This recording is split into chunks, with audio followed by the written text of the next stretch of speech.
Okay, now that our employees table is created, now it's time to work on the jobs table. So let's get to our code, and what we're going to do is we're going to save this file as, I'm going to call this as jobs list.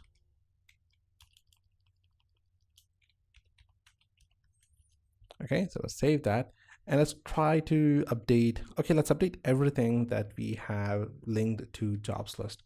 So let's scroll back and to the top, and you can see we have the navbar and we have this jobs. So I'm gonna call this as jobs list. Let's save that, and if we scroll down, and we should have another one here that is the related links, but right now it's like jobs list, but I'm gonna update this later.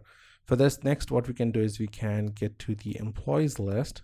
Let's get back to the top, and what we can do here is we can change this one to jobs list, and now we can scroll down, and here you can see that we have a link for jobs list that is in related list that's over here. It's okay, so I'm gonna change that to jobs list, save that.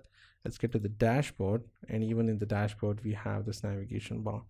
So here we're going to change this to jobs list, and then we'll update the card here. So I'll call this as jobs list. Let's save that.